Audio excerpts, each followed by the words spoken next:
Much everyone for joining us today. So we have a small group, which is nice. I did not advertise this talk as much as I usually do. I know it's the end of the semester and it's the stop day today. So I did not want to put a pressure on my students to come and join this lecture today. But, you know, I also did not realize that this is the last Brownback talk that Walter will moderate, and it's a bittersweet moment for me. And I would like to take this time to thank Walter for his vision for the Humanities Center and for his amazing leadership over the course of the past 20 years.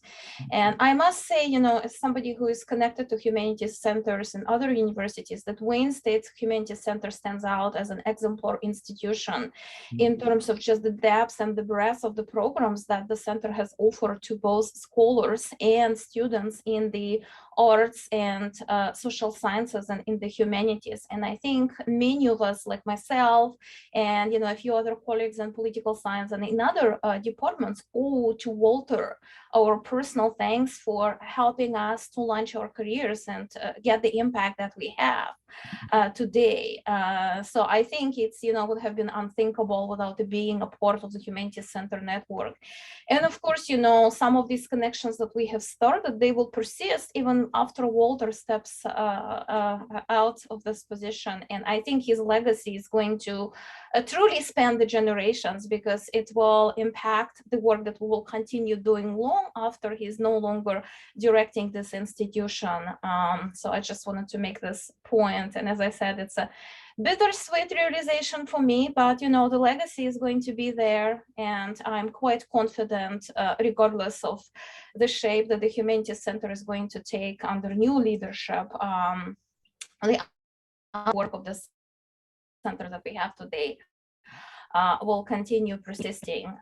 So I'm sharing my screen today. I hope in a second you will be able to see me and the screen, but the talk that I will be giving today, it's part of a larger project. It's a slice of the book project that I'm currently working on. And what I will be presenting today is a chapter in this book, but it gives you a glimpse, this presentation today gives you a glimpse of the contribution that this book is aspiring to make. And I would like to thank the Political Science Department and Wayne State University for awarding to me the 2022-2023 Career Chair Award that I will actually use primarily to finish this book and bring the book to fruition. So that is what this talk is going to be about. So I'd like to start this talk by just, you know, highlighting some broader context about the role of cultural institutions in society. And the picture that you see here today, these are actually the pictures from Ukraine. So the picture at the top right corner is the Mariupol drama theater that was destroyed by Russian invaders. And you can see the picture pre-destruction. And a couple of other cities come from my hometown. So I'm originally from Odessa, Ukraine. But what you see in these pictures, and the reason why I'm showing these pictures is not just to make a point that some of these institutions have been destroyed or might still be destroyed, but to make a point about the significance and the role that we as society place on cultural institutions. So what you see in these pictures from Odessa, for example, is that people and residents of Odessa took a very good care of the cultural symbols in their city, because they realized that, you know, if a war destroys some of these cultural symbols, then the soul of the city and the soul of the humanity and humans living in this city are going to be destroyed. And it's interesting that this type of commitment to cultural heritage and cultural institutions, it's not necessarily, you know, the policy level commitment. It's what ordinary citizens feel, and it's the importance that ordinary citizens place on the cultural institutions that represent them, represent the previous generations, their parents and grandparents. So it's amazing to see this intuitive protection for the cultural heritage and cultural institutions that each of us have. And another point that I would like to make, and I'm not going to show you a picture, Mariupol Drama Theater was completely destroyed. But I don't want to make it as a kind of a story of the destruction. But the reason why I have this picture of this drama theater is to make another point point about the place of cultural institutions in human lives and in society.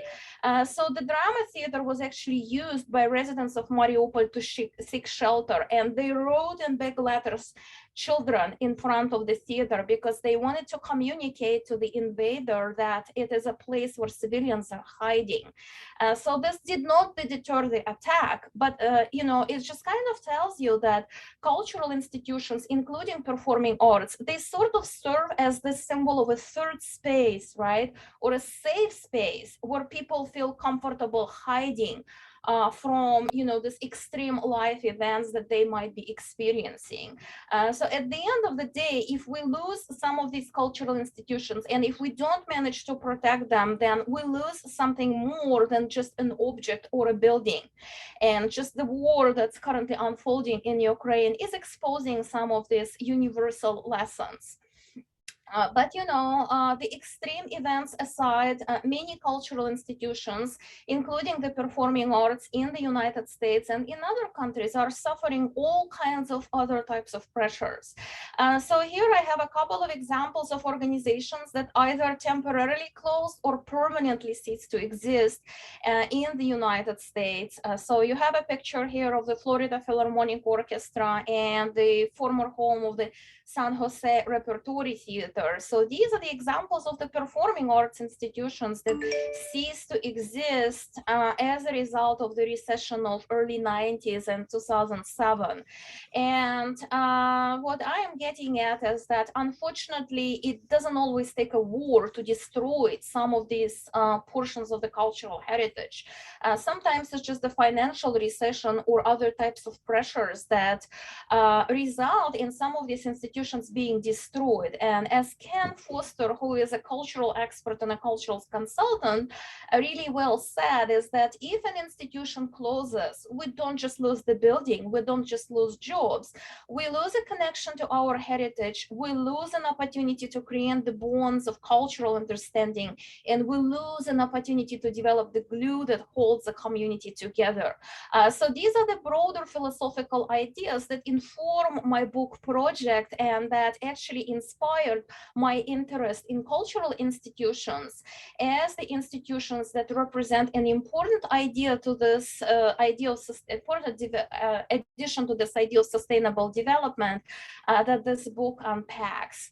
So the major argument in this book is about the central role of culture and cultural organizations in supporting sustainable development. So sustainable development as a discourse is, now almost 100 years old, and the discourse started from environmental preservation and the preservation of natural resources, and it has expanded into other dimensions of life. And today, everyone knows that sustainable development is a combination of three pillars. It's the environment, it's the society, and economy. And an increasing number of scholars, including myself, have also added culture as sort of the fourth dimension or the fourth layer of sustainability. And to that end, the major argument is that culture should be considered an important or integral part of sustainable development because it helps us to connect the past with the present and with the future. And there are specific forms of intervention that culture has in relation to sustainable development. First, the cultural heritage, which, as I explained at the start of this talk, is extremely important for us as humans and as societies at this sort of intrinsic and intuitive level. But also the fact that cultural heritage is not just there as a collection of objects, but in principle, cultural institutions are also quite important in informing contemporary values, norms, and beliefs in society. So in this book, I argue that, culture is an important portion of sustainable development. And further, I look at the meso level of sustainability and sustainable development, which unfolds in organizations, arguing that, sustainability as a logic, sustainability as a thinking process unfolds in organizations. It's not just this broader policy goal that, elected officials and world leaders are discussing. It's a specific specific logic and a specific mindset that we can discover and we can trace by looking at sustainable decisions and sustainability within organizations. So the focus of my research is arts and culture organizations, which I argue are an institutionalized form of cultural sustainability and a critical element of sustainable local communities. I have presented multiple talks at Wayne State University, including in the Humanities Center series, focusing on how arts and culture institutions advance sustainability in their local communities as the first sort of pillar of my research. But in this book, I take somewhat of a different angle. I'm more interested in internal sustainability, or sustainability as an institutional, as an organizational logic. So I use the context of arts and culture institutions to unpack the meaning of sustainability as an organizational logic, specifically asking these two questions. What describes a sustainable organization? How can we distinguish a sustainable organization from a less sustainable organization? And at the management, at the leadership level, how do organizations achieve sustainability? And to that end, I operationalize sustainability or organizational sustainability as a two-layer concept that includes institutional survival, because nobody would argue against the fact that organizations need to survive first and foremost to be sustainable. But the second layer of organizational sustainability is more a substantive sustainability. It's about the ability of organizations to pursue their social mission and contribute value to society in the long run. So I define sustainability in this way, and I essentially rely on the context of arts and culture and humanities institutions to unpack sustainability as organizational logic. So in this talk, I will use examples and context of music and performing arts organizations specifically, but the book project is based on a broader field work that includes 5 years of research and field work on a variety of organizations within the domain of arts, culture, and humanities. And this is a two-stage field work. There I use the principles of zoom in and zoom out. So the first stage of the zoom, both waves of data collection were conducted in the post-Great Recession period. So the first one looked at 18 organizations from 3 subfields of arts and humanities, museums, literary organizations, and music and performing arts located in 7 different US states. And the goal here was to sort of get a comparative story about how sustainability logic unfolds over the course of history and in contemporary environment in all of these different arts and humanities. And then the second stage of the field work included placing sustainability logic and questions into a geographically bounded metropolitan area. So this is basically the research that I have been doing here in the Detroit metropolitan area since I joined Wayne State University in 2013. And the later stage of the field work includes 27 organizations based in Detroit and in the Detroit metropolitan area. So here I took more of an ecosystem type of approach, where I looked at the experiences and logics embedded within diverse organizations located in the Detroit metropolitan area. So I relied on a variety of data collection methods, including the elite interviews with organizational managers, historical analysis, document analysis, and direct and participant observations. And performing arts are 12 organizations in this sample. So that's what I am using today for this talk. So to make sense of this diverse data and the 2 data collection stage, I relied on the grounded theoretical approach to develop a theoretical framework for organizational sustainability. So the grounded theory is typically used when, the current theories are insufficient in answering the research questions, and we need to extend or broaden the existing theories. And the grounded theory is also typically used when the phenomenon of interest is very new and hasn't been studied before. So when it comes to organizational sustainability, the research on organizational resilience and survival is quite extensive in the public and nonprofit management field, as well as in the business management field. But when it comes to intergenerational dimension of sustainability, sustainability and more long-term dimension of sustainability, there are very few studies that even use this type of language, such as intergenerational sustainability. And that's the major reason why I went into the study with the grounded theoretical approach. So what I specifically did, I relied on the dynamic interaction of empirical inquiry and existing literature on sustainability decision-making and strategic management, primarily in the public and nonprofit organizations, but I also used a fair amount of business literature and business management literature as well. And I also used the modified version of the grounded theoretical approach. So the classic grounded theory is, Glaser and Strauss and related works. And what I used in this study is the situational analysis approach. So the situational analysis to grounded theory is distinguished through three distinguishing features. The first one is the theorizing is an ongoing process, meaning that the categories and the themes can evolve as more data is coming in or as an external situation is evolving and things need to change. So the theorizing is much more dynamic as compared to a classical grounded theory approach. The other difference is that the classical grounded theory approach, following Glaser and Strauss, focuses primarily on similarities. So we would look at all of these diverse data and we would primarily focus on developing the theory by noting the similarities. But the situational analysis recognizes both the importance of similarities and the importance of differences. So in this research, I was able to explore differences by zooming in, right, into the Detroit metropolitan area and taking more of an ecosystem type of approach to the cultural infrastructure. And I was able to compare the different subfields of the arts and humanities. So that allowed me to bring in the difference perspective, not just the similarity perspective. And finally, the third kind of trend or a feature in the situational analysis approach is that, in a classic grounded theory, the researcher is supposed to be an objective observer. The more neutral, the better. But the situational analysis actually allows the researcher to have a voice in interpreting the data and does not require a researcher to just be a mere observer. So I was able to kind of modify the classical grounded theory approach with the principles of situational analysis to arrive to the framework that this research is presenting.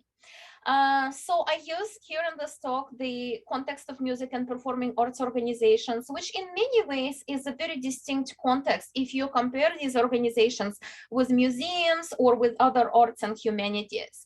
To be sure, music and performing arts organizations have gone over the course of their history through very important historical milestones that define what the field looks like today. So one of the most important milestones, adaptive historical milestones, was the introduction of the nonprofit model. So before the nonprofit model was introduced early in the previous century, all of the music and performing arts organizations were essentially private institutions. And then once the nonprofit model comes in, the sector is segmented between the so-called high arts that take a nonprofit model and other types of arts that primarily exist as commercial institutions. And this was also the time that allowed for the division between the artistic and the general director, and it allowed performing arts organizations to professionalize. Some other historical milestones that are important for us to consider here, in terms of the historical trajectory of this field, include the changing funding structure and the participation of the public donors and individual donors in the philanthropy for the performing arts. And it's also important for us to acknowledge the effects of the broadcasting and digital media on the field as a whole, which further segmented performing arts institutions into the nonprofit and the commercial area. So in this study, I focus primarily on nonprofit organizations. So I use the commercial context just as a context, but the research focuses primarily on nonprofit organizations. So to that end, today, music and performing arts organizations exist in two forms. The so-called classical nonprofits, so we call them classical because they tend to promote the classical repertoire. For instance, DSO or Michigan Opera Theater would would be the examples of the classical nonprofits. And there are also the so-called community-based organizations. Think, for example, Matrix Theater in Southwest Detroit, right? So the difference between the two is not how they're organized, because the institutional structure is very similar. They are nonprofits, so they have a governing board, they have a management level, they typically have a separation between an artistic director and a general director. But the major difference is the kind of the philosophical, because the community-based organizations are founded typically by the communities, and their missions are very much ingrained in the needs of those communities, such as Matrix Theater and many other, local theaters and music organizations. While classical nonprofits such as Detroit Chamber Music Society or DSO, they are much more broadly focused and generally positioned, although as this research will show, they are very much trying to connect with their local communities as a kind of a condition of their sustainability. So these are the important historical milestones that inform where the sector is today and what sorts of challenges it's facing and how it tries to define its own sustainability. But it's also important for us to highlight how music and performing arts are distinct from other arts and humanities. And so one important distinction is that performing arts unfold in a very specific community context, and they are frequently shaped by that context. And they're also much more mass as compared to any other art institution, right? Because you rely on multiple performers, and you have to replace the performers all the time, and you have to rely on mass audiences to sustain music and performing arts organizations, which once again explains that the sustainability path that these organizations are taking is much more about the social connectedness and the community embeddedness as compared to many other arts and humanities. Here you just have a quote where a CEO of a classical music organization very vividly explains how the aesthetics also of music and performing arts is different from other arts and humanities, essentially emphasizing the importance of a communal kind of experience, very dynamic and very strong emotional type of experience that performing arts are bringing. And one other thing that we need to consider about this context is that performing arts organizations have very strong competitive pressures. So there is high levels of competition between the classic nonprofit organizations and the commercial portion of the sector. And there are also high levels of competition between performing arts organizations and other sort of entertainment industries, such as sports, for example, right? Because they bring in very similar types of experiences. And that's very different from the pressures that museums or literary organizations are facing. And also, as compared to many other arts and humanities, performing arts are uniquely reliant on earned income, which, is a blessing in disguise because it supports their sustainability model, but it also causes all kinds of problems and issues for them. So knowing these contexts, now we are going to go over some findings or some discoveries that I was able to unpack about organizational sustainability relying on this context. So what I would like to start with is just highlighting some of the current threats to organizational sustainability, so the pressures that surround music and performing arts organizations. And I can give a whole lecture just on the pressures alone, so I'm not going to do that. But what I would like to highlight is that some of these pressures are urgent, right? They're very much, current, such as ongoing financial concerns or the changes in the giving behavior that affect how performing arts organizations function.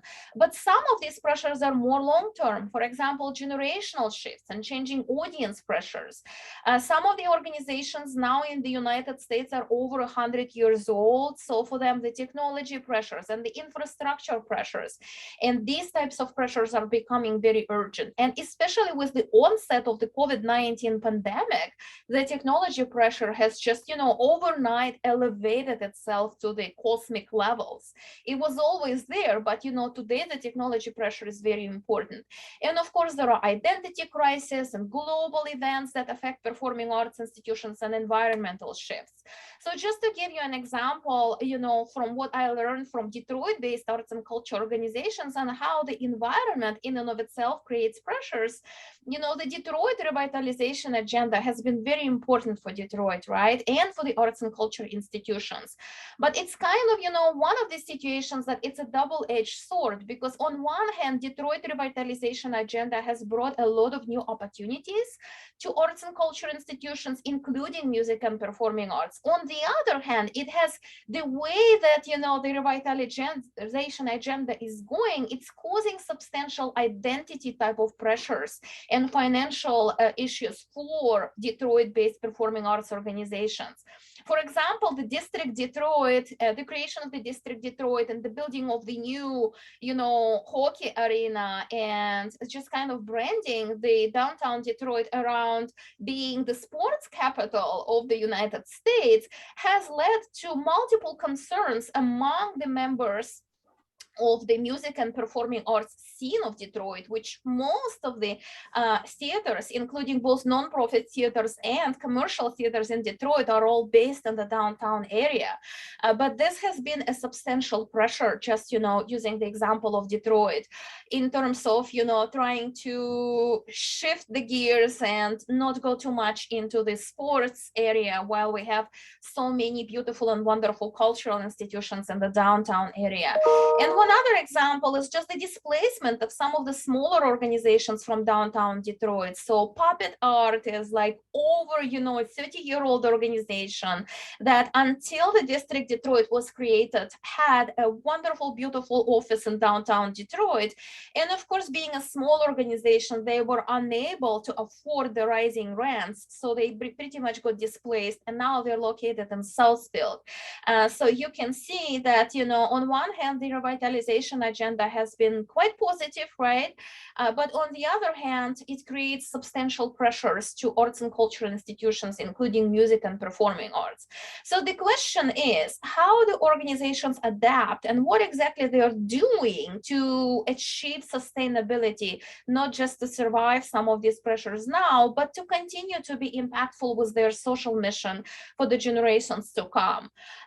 So that's how the framework that I'm presenting here comes to place. So the answer to that question is this idea of institutional capital for sustainability.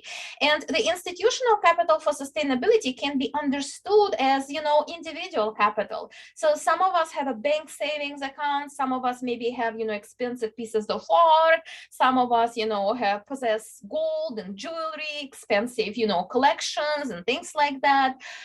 So institutional capital for sustainability plays a very similar role to music and performing arts and other cultural organizations.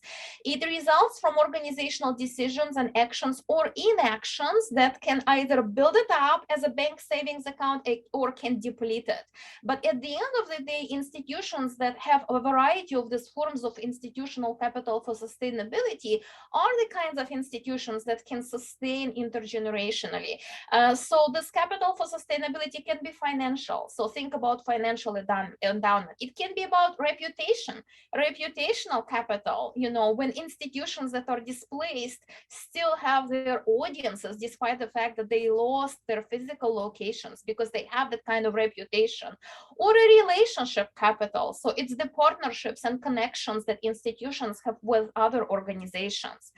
So that's what really defines and distinguishes a sustainable organization from a less sustainable organization.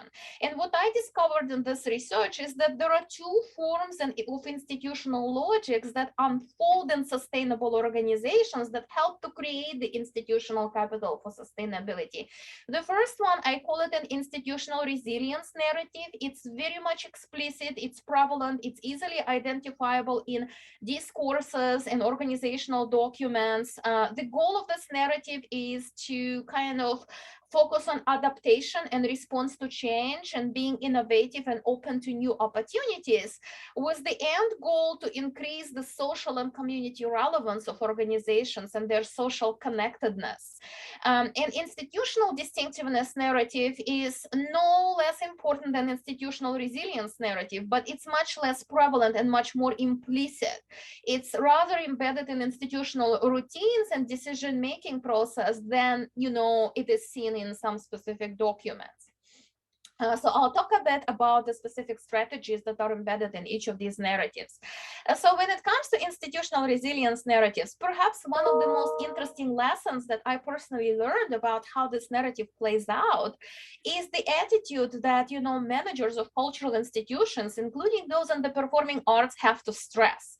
So to be clear, external stress, whether we're talking about recession or other forms of stress, is a negative phenomenon, right? Because stress can put some of these organizations in bankruptcy, as a couple of examples from performing arts that I gave you at the start of this talk. But a sustainable mindset would actually view stress as an opportunity type of mindset that gives a rise to specific adaptive behaviors rather than defensive behaviors that bring the organization to the next level.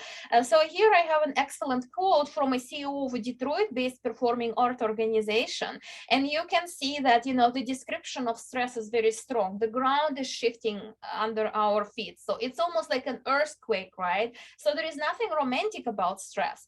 But then in the later part of this discussion, this person is saying that, the bankruptcy for Detroit, it's not the end. It's just the beginning. It's an unparalleled opportunity to reinvent the city. And likewise, cultural institutions also, while they lost substantial portions of their support that was previously provided by major automaking companies, they need to also emerge from this stress stronger and much more connected with their local community.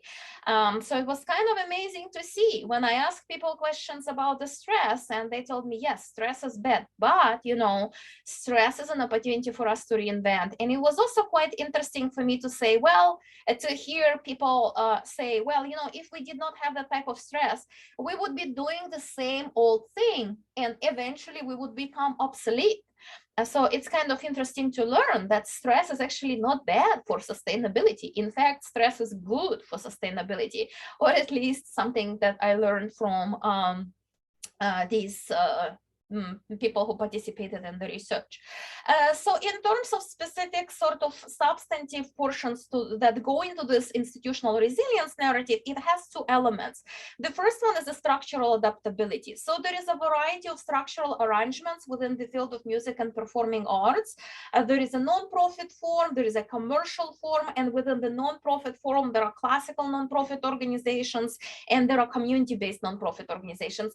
And within that distinction, there is also university-affiliated institutions and freestanding nonprofits. So in this research, I was able to compare how different institutional forms adapt to the crisis.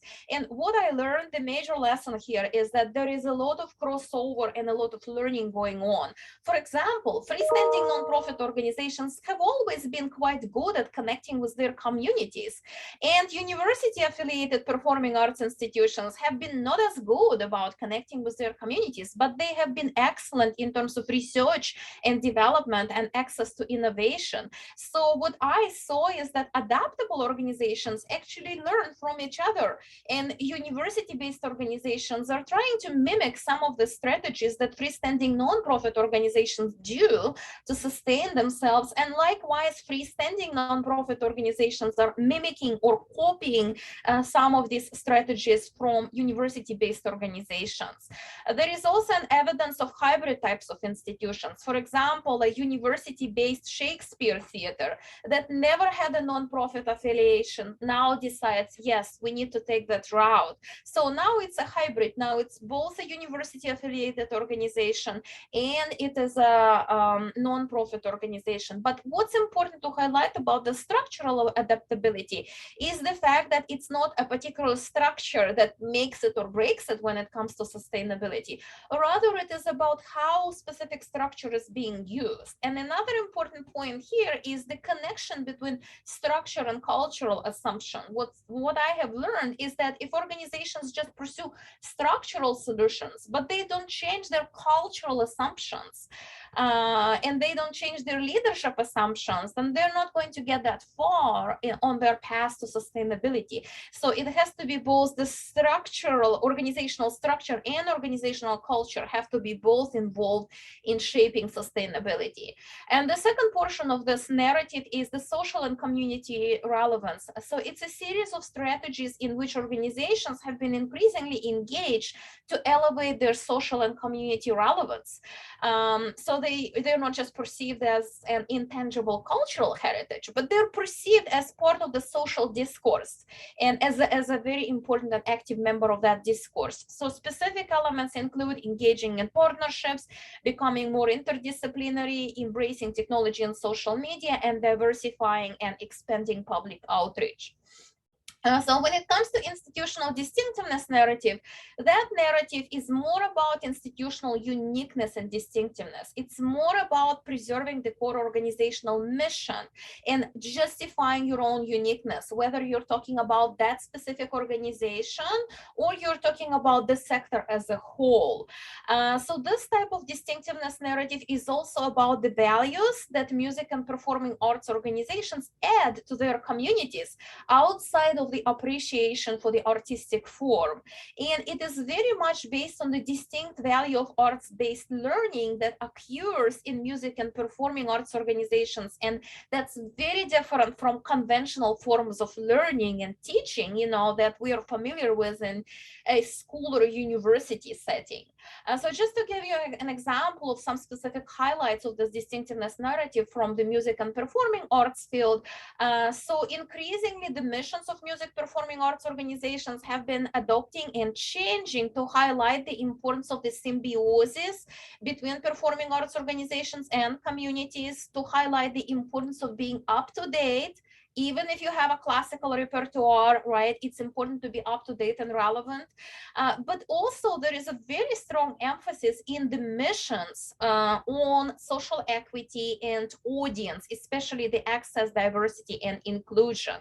And it has been a shift that happened over the past, 15 years or so, when the mission statements would be rewritten to include some of these fundamental ideas about the role of music and performing arts in society. So one other example of this distinctiveness narrative is the values that performing arts organizations promote in their communities. So out of all of the other arts and humanities that I research in this project, they're the ones, performing arts organizations, who position themselves as community-oriented institutions the most. And they take this task of, fostering community engagement and social bonding and social capital very seriously, right? So for them, it's not just about the art, but it's about creating sort of a glue that holds community together. They also very much highlight the unique connection between an artist and an audience, which has been a huge problem for many of the organizations with the onset of the COVID-19 pandemic, and which explains that performing arts, out of all of the arts, actually have suffered the most in terms of the revenue loss and job loss. But many organizations were able to adapt and still have that unique connection by engaging in creative forms of interacting with their audiences, even via the Zoom and other types of video platforms. Another thing that is unique about the values embedded specifically in music and performing arts is the commitment to excellence. So, every single art and humanity field includes the commitment to excellence. But in many other arts and humanities, the commitment to excellence is different, meaning that, you can be a great painter without painting every day, right? But you cannot be a great musician without practicing every day. So the managers of these types of institutions are quite excited and feel quite strongly about just the importance of the commitment to excellence that they can instill through this art form and art education within their community. And it's something that they feel is important for future generations, especially. Here I have a couple of quotes where managers of arts and music and performing arts institutions highlight this distinctiveness narrative, right? So the first quote talks about how the performing art institution, whether it's, a symphony orchestra or a theater, are important for community engagement. The second one talks about what the fact that, performing arts institution really define the cities and really define the neighborhoods as communities. And the last one talks about the importance of the live performance and live experience that has to offer something that cannot be easily replicated with conventional forms of entertainment and conventional media. So these are just some examples of a direct language used by managers of music and performing arts organizations to kind of describe this type of distinctiveness. So what happens with these two institutional logics? So the institutional resilience and institutional distinctiveness narrative, they constitute sort of a duality at the organizational level. And this duality produces, sometimes there is a harmony, but quite frequently there is a tension between these two narratives. So both narratives are important for sustainability, but the tension that arises between the two narratives often causes challenges to organizational sustainability, especially when we define sustainability as something that's more intergenerational and something that's more about the social mission. So another lesson about organizational sustainability that I learned through this research is that sustainability is about the balance. It's not about the extremes. And there are multiple forms of balance that, the book is unpacking, and there is no space to talk about these balances today. But the major balance that needs to occur in a sustainable organization is the balance between these two narratives.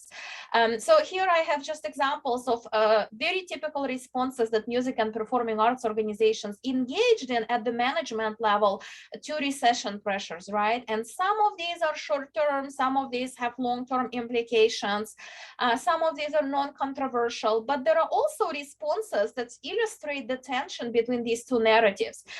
For example, when, performing arts organizations choose to produce more familiar or conventional programs that star celebrity artists, right? So for them, it's a way to, boost the revenues and, strengthen their resilience. But it can have a detrimental impact on institutional distinction, especially if this is being perceived as too much focus on entertainment.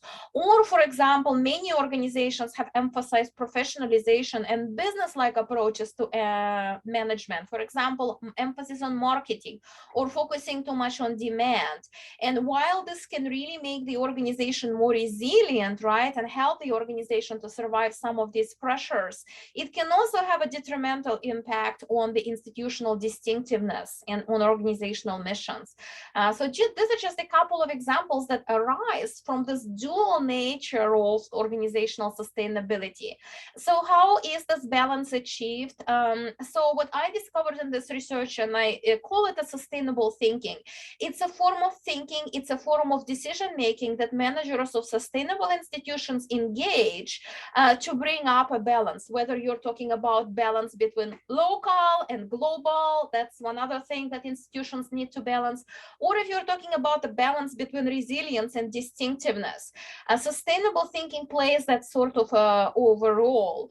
It's a special kind of managerial rationality. So what's important about that rationality is that it engages both organizational structure and cultural assumptions, meaning that, any actions that managers take need to include both structural support and cultural assumptions. Just to give you an example to make this a bit more concrete, right? So an example of sustainable thinking will be how organizations approach the question of social equity.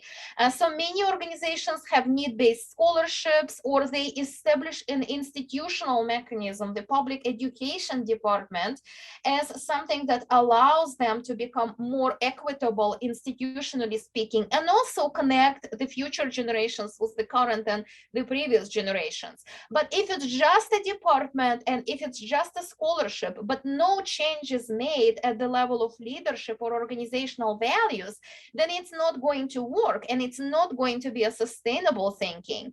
But when such values as inclusiveness and diversity, whether we're talking about art forms or art experiences, or if we're talking about reaching underserved populations, are ingrained deeply in organizational culture and organizational leadership, only then we will see this as an example of sustainable thinking. So it has to involve both structure and it has to involve culture as well. Another thing that distinguishes sustainable thinking from a more conventional, known mindset of strategic thinking is very much an incremental character of sustainable thinking. And incrementalism as a decision-making logic is known to all of you who are, sociologists and political scientists and others, right? So incrementalism is a valid sort of form of decision-making, which actually unfolds in these cultural organizations as part of sustainable thinking. But incrementalism is not the only defining feature of sustainable thinking, and not the most important one. The most important one is that sustainable thinking includes ethics and ethical thinking, and it is informed by the care and thought for future generations. And that's what distinguishes it from sustainable strategic thinking, which is much more about tangible outcomes and strategies, and much less about the legacy or the ethics and the values. So in other words, sustainable thinking is strategic thinking taken to the next level. It is strategic thinking blended with ethics and ethical considerations. And it is the sustainable thinking that distinguishes a sustainable organization from a less sustainable organization.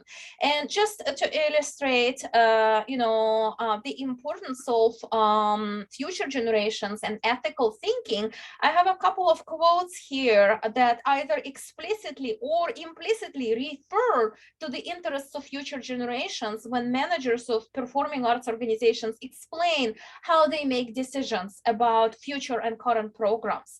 So the first quote is very explicit, and the second quote is very explicit. So here, the managers are speaking directly about, even personalizing this decision making, speaking about their own grandchildren and the obligation that they have towards those grandchildren in explaining how and why they engage in certain types of programs, or they protect those programs from financial recession. And, the second quote is about the importance of working with inner city school kids, right? So that's a Detroit-based quote. But once again, here, the discourse is about the future leaders and investing in future generations. And the last quote is less explicit about the commitment of future generations, but it is implicitly implies that type of logic. So here, the discussion is about the importance of performing arts organizations as organizations that don't just promote art, but organizations that build and create good citizens. So these are the examples of how this sort of sustainable thinking goes way above the strategic thinking that also needs to unfold in organizations to become sustainable. So to wrap up this talk, I would like to highlight just a couple of, takeaway general points about organizational sustainability, focusing on what organizational sustainability is and is not that I learned from this research. So the top statement that sustainability is both an internal and an external construct. This is something that existed in the previous scholarship. This is something that all of us would agree with, whether we are focusing on organizational survival or if we are focusing more on a substantive dimension of sustainability. But it is important to note, because if we're talking about organizational sustainability, it's not just about how organizations survive and what sort of structure they have, what sort of leadership, what sort of culture, what sort of internal dynamics they have, but it is also about how organizations impact their external environments. Are they acting in socially responsible ways? Are they perpetuating social inequality, or are they reducing social inequality? Are they polluting the environment? Are they damaging the economy? Or, in what other ways they impact the external environment? So to that end, that's an important sort of premise, that organizational sustainability is both an internal and an external construct. And something that's more specific to this research of mine, these are these 5 lessons that I learned by looking at arts and humanities institutions, including music and performing arts. The first one is something that, you know, people from the arts field do not always like or find controversial, but nevertheless, I found that organizational sustainability in the arts and humanities is not about buildings, is not about artifacts, and is not about artistic excellence alone. Not to say that the quality of the artifacts and the quality of the artistic talent are unimportant. They're highly important, but that's not what defines a sustainable organization. Rather, a sustainable organization is an organization that's able to transcend the boundaries of a beautiful museum building or a beautiful performing arts space and connect with communities, both locally and globally. So that tends to define the logic of sustainability way more than, you know, the quality of the buildings and some of these other physical objects. The second lesson, you know, those of you in management may find controversial, right? That organizational sustainability cannot be reduced to financial sustainability. So to be clear, having an endowment, healthy endowment, having a diverse mix of revenues is critically important for the sustainability of non-profit organizations, right? So there is no question here, but you can see organizations that have the endowments and that have a healthy mix of revenue, but you wouldn't call them necessarily sustainable from this type of substantive form. And I have seen multiple examples of organizations, even in the same community, where one organization is doing much better financially, but nobody cares about that organization. People just don't know about it, or they don't care about it. And you can have a financially struggling organization that people connect with and care about, and that organization is on a more appropriate path towards sustainability than the former. So I've just had, you know, these very important discoveries. The next one is that sustainability is not about stability and status quo, as the word itself would imply. And it's also not about avoiding stress. It is rather about embracing stress and about change and adaptation. That's how we should be thinking about sustainability. The fourth point is that sustainability is not just in the hands of organizational members, managers, and board members. And that's not something that I had time to cover in this talk. But the idea is that it's not just the job of organizational managers and board members to sustain an organization. It's a responsibility of the community itself to sustain that organization. So operational environment and community culture matters as well. And as we have seen in Detroit, there are certain cultural norms that help to sustain organizations, even despite the fact that some of these organizations struggle financially. So you need to have a certain kind of community culture that appreciates these types of organizations for them to sustain, because they can only do as much just, you know, with their own efforts. And finally, the last sort of piece of lesson that this project is offering is that organizational sustainability is not about here and now. It's more about advanced investment, and it's more about ethical thinking in the name of future generations. So that's the kind of mindset that I discovered by looking at arts and culture institutions, including the performing arts. So that's what I have to offer, and I realize that the talk has gone for way too long. But if you have any questions, or if you would like to make any comments, I would appreciate any questions or comments from you. And I will be sure to use these questions and comments as I'm working on finalizing this book project this coming year. And I will check the chat. Hi, Sarah, I see your hand. Hi, thank you for an amazing talk and summary of this project. It was just incredible to hear, because I remember when you were much earlier on in the project. I have two quick questions or comments, and feel free to not answer them because there may not be time for the questions or comments to answer these specific comments. One is, I'm wondering if there's anything unique to this kind of organization, specifically the organizations dealing with performing arts or arts and nonprofits, as compared to the for-profit industry and government industry. What makes, is there anything that's unique, that doesn't, what of your findings that doesn't apply to the others? And maybe abstracting it out theoretically, thinking about, you know, what if anything is unique lessons for this specific sector, both in terms of the arts and nonprofit sector. And then second, I'm thinking about history, and I think about performing arts in Detroit, especially Motown, and this very amazing history that it has had in the development across time. And I'm wondering if a historical perspective gives us any insights that we might not get from the sort of time snapshot that we have from your, you know, I know this is always the dilemma when we have to choose our methods and delimit our data, but I'm just wondering, thinking about history and the rich performing arts in Detroit. So yeah, those are the two things that came to mind. Thanks again for a wonderful talk. Thank you very much, Sarah. So I think the answer to the second question is yes, because the historical evolution of, you know, literature or museums or performing arts tell us how we got where we are today, right? So there was one slide in this presentation that I gave today that talks about the major historical milestones and how those milestones influence the field of performing arts and put it on the trajectory that is somewhat different or distinct in many ways from other art forms. But one thing that we learned from the history of the performing arts is that there is a lot of crossover between the commercial forms and non-commercial forms in performing arts specifically, because of how the funding for the arts came to be structured over the course of history, and also the distinctiveness of the United States context more broadly defined, right?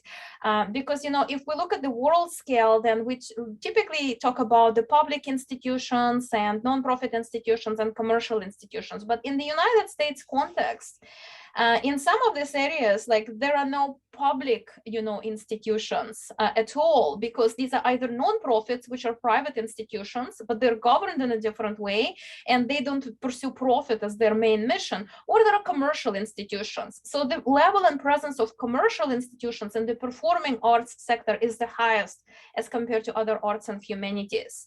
And there is also much more crossover in terms of the managerial strategies between nonprofit performing arts and commercial arts. For example, the emphasis on earned income is much higher in the performing arts than you would see in your average museum or a literary type of organization. So these are just some examples. So the history, so the book actually, so each of the substantive chapter actually does an extensive historical review, which we don't have time to discuss now, but I do approach this from a historical perspective. And then I go kind of into the more contemporary trends, and I explain how some of these historical milestones explain how did we get here, and, you know, why we have certain trends that we see in this specific field of the art and humanities. And the second question about the uniqueness of performing arts. So there is this kind of uniqueness in terms of how they operate as organizations that I also just spoke about, but there is also a uniqueness in terms of how they approach organizational sustainability. So as compared to many other arts and humanities, performing arts have taken more of a community-oriented approach to organizational sustainability. More so the nonprofit organizations than their commercial counterparts, but even commercial counterparts still have that emphasis on community connectedness that is very prevalent.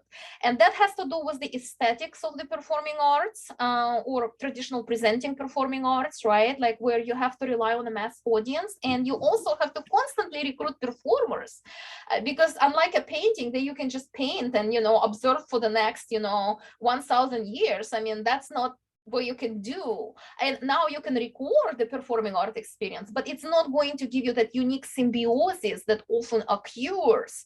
And no, as many of the people who I talked to told me, like, no single performance is going to be exactly the same. Every single one is unique. So that uniqueness very much drives how performing arts operate and why they stick so much to in-person types of experiences, and emotional significance of emotional sort of is part of the performing arts aesthetics. So that's what is unique or stronger in the performing arts as compared to many other arts. And another thing is that what I found is that this commitment to excellence and the role that public education plays is in many ways also unique to performing arts, because performing arts tend to start positioning themselves almost like schools of community leadership, because they select into some of these programs students with certain types of skills and the ability to constantly practice, right? And invest something, you know, in a skill that will take a long time to develop. And this is just one example of something that uniquely grows out of the performing arts, but that's being promoted by sustainable performing arts organizations as a broader and wider community attitude that's important for anyone who aspires to be in a leadership position. So this is, I think, just a couple of highlights. And I'm happy to share the whole chapter with you if you like, because it hopefully answers some of these questions, both about the history and the uniqueness of the performing arts. Were there any other additional questions or comments? Hi, Jeff. Hey, great talk. I really enjoyed it. I have the same comment that I think I've made every time I've heard you give a presentation, and it's what are the characteristics of the organizations that fail, and how are they different than the organizations that are successful, which are your focus? And I am very sympathetic to the difficulty of getting people to talk about their failures. But it strikes me that what you've identified are what I would call necessary conditions for an organization to be sustainable, as opposed to this sufficient conditions. Like, this is the checkbox I need to fill in order to be sustainable. And I'm curious what your thoughts are about that. And I've got one more comment to follow up, or at least one more. But I'd like to get your reaction to the first. Mm-hmm. So for the first one, so what I was able to do actually, right, between the time when I presented some of these ideas a few years back, right, and when I went into Detroit and did this additional field work, so I was able to try as much as possible to trace what happened to some of these organizations in each of these subfields. But it was very difficult, so I was not able to, like, you know, except for like remote observers and people who knew these organizations, I was unable to track people who actually used to run these organizations to get the first-hand account. But what I was able to do by just looking at some of these failures is once again confirm this division between the two layers of sustainability, the survival and the sustainability level. So most of the organizations failed or, you know, declared bankruptcy because they did not meet the survival criteria, right? So they ran out of funds, right? They had a non-diverse revenue portfolio, or, you know, some of them didn't have an endowment, or the endowment was too small, or they had some sort of a misspending and misappropriation going on, right? So in the case of, for example, Michigan Science Center, former Detroit Science Center, there was a series of events that led to the demise of the organization in 2012. But one of them was they started a blockbuster exhibition aiming at Hispanic, you know, population in Detroit, and it was way too expensive for them to do it, so it was a miscalculation. But they also were completely disconnected from the local community, and they did not understand the local community. They expected people to pay so much money from Southwest Detroit to go and see, you know, the exhibition of mummies for the Day of the Dead, which sounded like a wonderful idea, but it completely failed, and it put the institution in debt. And there were a few other things. But what I'm getting at is that most of the problems arise at the survival level. But there are also problems that arise at the sustainability level, because some of the survival pressures could have been alleviated or ameliorated if the organizations were able to embrace the sustainability mindset that I had on my last slide. So for example, if they were better connected with their community could have bailed them out, right? I mean, that's an example of the puppet theater. They were completely displaced from downtown Detroit, but they have a strong connection with the music hall. So the music hall keeps bringing them in, right? So what I'm getting at is that the story seems to be that you're more likely to fail because of the survival problem, but you can sustain if you have the substantive sustainability assumptions in place. You would be pulled out and you would be preserved. And one, just, you know, not to take a whole lot of time, but another lesson that's also embedded in these lessons is that organizations are more likely to fail if nobody cares about them, even if they have funds and even if they have professional management. So those are the organizations that are more likely to fail than those organizations that have very strong connections and very strong support. So that's kind of what the story here is. So I think I was able to partially address your previous recommendation, but unfortunately, you know, I only have, like, you know, the Science Center is the indirect account. This is somebody who's very involved, right? And who knew what was going on, but that's an exceptional ability to get that type of story that I wasn't able to get in the case of some of these other organizations.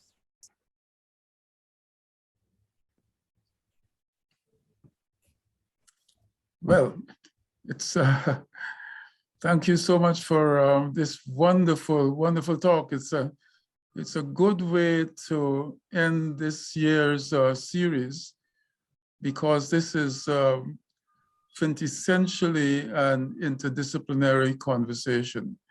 In fact, one of the recommendations you made is that units should consider interdisciplinarity. There seemed to be a little conflict with the idea that you propose that they should also be, they should also hold to their core values.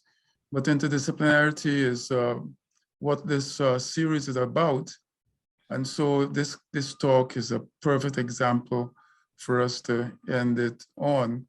But before I go, I do want, I'm sorry that the audience is so limited now, for us to give a really hearty shout out to Jocelyn Boswell. She has been our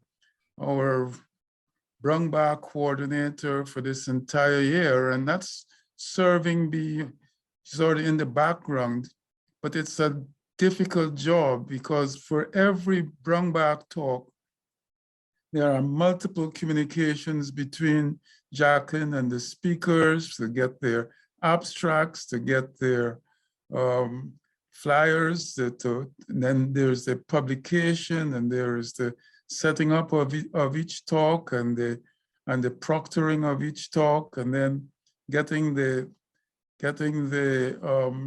videos together and helping to get them posted. Each one of them, and this has been, I think for this year, it must have been close to 50 talks. And she is also a student. She's graduating this year, in fact. And so I want us to